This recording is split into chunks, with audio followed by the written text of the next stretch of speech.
Have you ever built something you thought was perfect, you know, only to watch a user immediately break it the second they get their hands on it? Oh, absolutely. All the time. Right. Well, imagine logging into your e-commerce dashboard. Your charts are glowing green. You're celebrating this record-breaking $810 in sales from your latest promotional campaigns. Which is a great feeling, by the way. Oh, the best feel. You'll feel like a total marketing genius.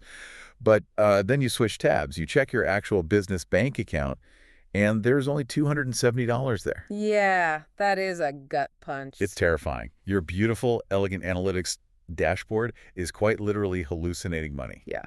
So, welcome to the deep dive.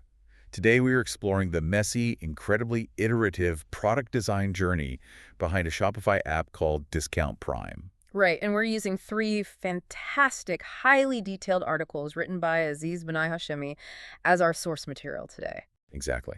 And the mission for us here is to really explore how chasing a stubborn, unyielding thing called truth over visual elegance forced a design team to tear apart and, completely rebuild their dashboard.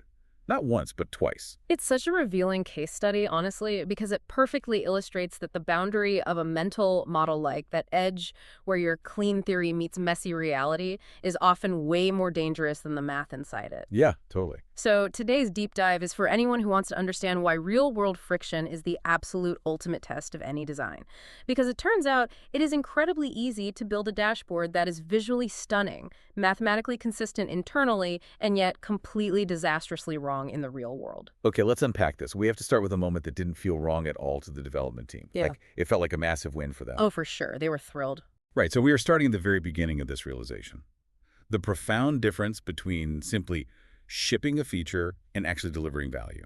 So, according to the sources, the team was reviewing Hotjar session recordings. And just for those listening who might not know, Hotjar is it's a software tool that lets you watch anonymous recorded screen replays of real users. Yeah, you see their mouse movements, their clicks, everything. So they're watching a replay of a longtime merchant based in the UAE. And she sells luxury handbags. Which was a big deal because earlier that week, the developers had shipped 2 updates specifically designed to support this exact merchant's custom financial setup. They literally built it for her. Yeah. So they're watching this replay, probably holding their breath, right? The merchant logs in, and she spends almost 10 solid minutes building a brand new flat discount campaign. 10 minutes is a lifetime in web browsing. A literal eternity. Nah. But she is carefully choosing her storefront widgets, reviewing the setup, and then click. She publishes it live. They even visited her live storefront afterward just to see it running. Which is so relatable. But, I always compare shipping a software feature to throwing a party. You can design the perfect invitations, buy the snacks, curate this amazing playlist, but that is just shipping. You don't actually know if the party's a success until people show up and actually start dancing. I love that analogy because shipping only creates the possibility of value. Right, exactly. Which brings up a really specific question. If the ultimate payoff is seeing a merchant actually use the feature, does that mean a designer's job is just to enable action? Or, is it sometimes to actively stop the user from doing what they want? Well, the sources argue it's heavily the latter. They realize that discounts shouldn't just increase revenue, they must protect profit. Oh, especially with luxury handbags. Right, if you're selling luxury goods, an overly aggressive discount can literally ruin your business. So the team started calling this conflict management. It's the idea of preventing the wrong action at the right time. So you're building guardrails. Exactly. You do not want a merchant accidentally stacking a 50% clearance discount on top of a 20% loyalty reward, and suddenly they're paying customers to take their products. That would be a disaster. It would. And if we connect this to the bigger picture of design philosophy, the sources mention this old Persian saying, a man's word should be one. Meaning, stick to your guns. Exactly. The cultural idea that standing firm by your very first decision is a virtue. But the product builder's truth is the exact opposite. Your first word doesn't always need to be your final word. You have to adapt. Right. A mature second decision is vastly superior because it actually includes customer feedback. Here's where it gets really interesting, though, because their first word on how to calculate revenue wasn't just, slightly off. It was a complete mathematical disaster. It was a liability. Yeah, we need to talk about order number 1010. Let me lay out the exact math for you listening because it's wild. So a customer comes to the store and buys 3 things: a t-shirt, pair of jeans, and a hat. A classic cart. Right. But this customer is savvy. They stack 3 different campaigns: a Black Friday tiered discount, a bundle 3 or more discount, and free shipping. They really work the system. They did. So after all the math, the customer pays exactly $270. That's the real money in the bank. But when the merchant checks the revenue by campaign dashboard in the app, it shows the Black Friday campaign generated $270. The bundle campaign generated $270. And the free shipping generated $270. Giving you a grand total of $810. The $810 illusion. Wait, if method A, which is what they call this, just credits the whole order to every single campaign that touches it, why did anyone ever think that was a good idea? I mean, was it just built for a simpler time before discount stacking was a thing? That is exactly it. Method A was an association model. It was built for a time when most orders only had one active campaign. Ah, so if I only use one code, crediting the whole cart to that code makes sense. Right. But the moment merchants could stack discounts, that legacy model broke silently. No error codes, no crashes. Just an elegant lie. So their first word wasn't their final word. They moved to method B. Yes. Method B was a proportional split. They divided the revenue credit based on each discount share of the total savings. So it fixed the double counting. The total wouldn't go over the real $270. Correct. It was tidier. But it was still wrong. Because let's say that Black Friday campaign was only for the t-shirt. If the t-shirt discount was a massive percentage off, Method B would suddenly give that t-shirt campaign credit for the expensive jeans just because the t-shirt had the biggest discount chunk. Oh, that makes no sense. The campaign didn't even touch the jeans. Exactly. It disconnected the promotion from the actual buying intent, and that failure led them to the real unlock. Method C. Method C, line item attribution. Yes. They stopped looking at the cart as a single blob of money and started chasing the exact pennies to the exact products. Okay, let's look at how Order 1010 finally reconciled under this. Okay, so the Black Friday campaign gets exactly the $90 from the t-shirt it discounted. Right. 90. The bundle campaign gets the $130 from the jeans. Okay. The free shipping acts as a $10 subsidy.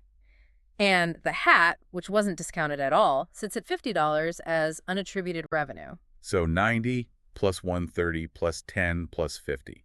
That sums perfectly to the real $270. It matches the bank statement to the penny. Wow.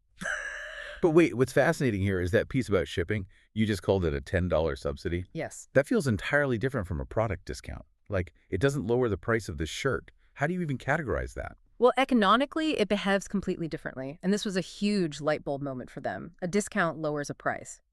But free shipping, it removes a psychological barrier and actually lifts the average order value, the AOV. Totally. If I have a $65 cart and free shipping is at $75, I will absolutely hunt around for a $10 pair of socks just to avoid paying FedEx. Everyone does. But if you measure that shipping offer using the exact same metrics as a product discount, it always looks like a failure. Because it's not discounting merchandise. Right. It's just getting you over the line. Exactly. Shipping needs its own metrics. So they had to solve this visually.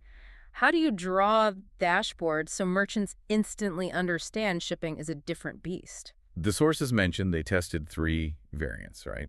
And the winner was option B. The nested inner ring design? Let's paint a picture of this for you listening.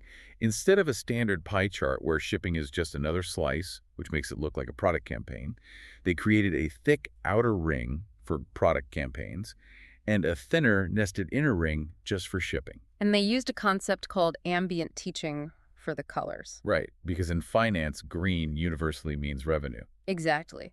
So they chose orange for the shipping ring. They actively avoided green. Because if it's green, the user's brain automatically thinks profit before they even read the label. The orange color physically prevents the wrong takeaway. It's basically teaching you how to read your margins without you even realizing it. It's brilliant. So, okay. They traced the pennies with method C. They built this beautiful nested orange and green donut chart. The math sums up perfectly. Problem solved, pop the champagne, right? You would really think so. But messy external reality struck again. Internal consistency is completely useless if it ignores the outside world. So method C is working perfectly in the lab. How could method C still be wrong out in the wild? Well, real Shopify stores exposed 2 fatal blind spots. Blind spot number 1, Discounts they didn't create. Wait, like a promo code the merchant just invents on their own? Exactly, like a standard Welcome 15 code for email subscribers. Or points from a third-party loyalty app. Method C was looking at the final checkout price and happily taking credit for a price cut its own campaigns had absolutely nothing to do with. Oh no. So the app was basically stealing credit and looking like a hero. Yes. The fix for this was definitely humbling. They had to make native and external discounts a named first-class slice of the revenue pie.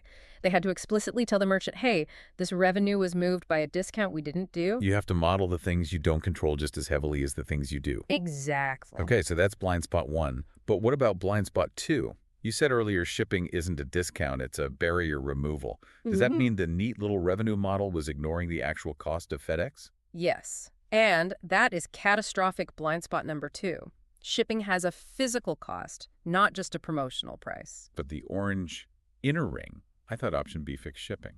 The orange ring fixed how to display shipping's revenue impact, but it completely failed to capture its cost reality. Okay, walk me through this. Let's use the exact numbers from the source material so I can wrap my head around it. So they had a feature called a capped shipping discount. A merchant could say, I'll cover 80% of shipping up to $6. Okay, makes sense. Now imagine a single shipment.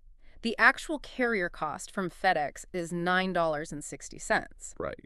Based on the promo rule, the merchant is paying a subsidy of $6 out of their own pocket, and the customer is paying the remaining $3.60. Wait, let me think about this. A revenue pie chart tracks money coming in, but a merchant subsidy of $6 is money going out. It's an expense. How do you put an expense on a revenue pie chart? You literally can't. It creates negative slices. It physically destroys the math of the chart. So what does this all mean? It's like trying to force a three-dimensional object to cast a perfect two-dimensional shadow. Oh, that's exactly what it's like. A single revenue donut physically cannot hold revenue, cost, and a subsidy all at the same time. The elegant single donut was basically a lie. A beautiful lie. So they had to redesign the entire thing again. They stopped trying to make one single chart smarter, and they built a system. They broke the donut. They absolutely tore it apart because they realized they were tracking 3 entirely different competitors. So they built 3 distinct leaderboards. What were they? First, a leaderboard just for products. The top 5 measured strictly at the line item level. Okay. Second, a leaderboard for orders. The top 3 measured at the overarching cart level. Right. And third, a leaderboard for shipments.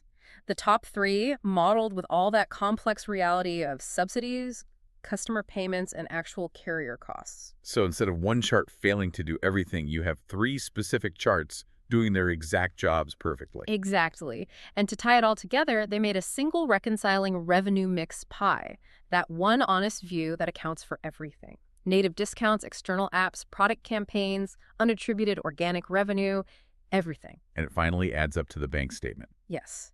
And as a failsafe, they added an orders drill down view, so merchants can click down into an individual order and literally check the math by hand. Which is so important. Yeah. Because an abstraction is only trustworthy if you can check it. This raises an important question, though, about the role of design. A chart's job isn't to be simple. Its job is to make something true feel obvious. When simplicity and truth fight, truth has to win. Wow. And for you listening, you might be thinking, like, why does this level of granular detail matter to me? I'm not a Shopify app developer. Right. It matters because, think back to that UAE merchant. Business margins today are hovering around, what, 8 to 15%? Yeah, they are brutally tight. Right. So in that environment, an accurate dashboard isn't a luxury.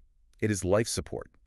A 15% reporting error from a bad donut chart can literally erase a year's profit. You always have to provide a ladder down to the raw truth. You cannot just trust the two-dimensional shadow on the wall. No, you really can't. And I think that leaves us with something very important to ponder on our own. If elegant, beautifully simple design can actually hide the truth and quietly destroy a business's margins, what other beautiful dashboards in our daily lives, like our screen time apps, our fitness trackers, our financial dashboards, are prioritizing a simple, elegant lie over a messy, complex truth right now?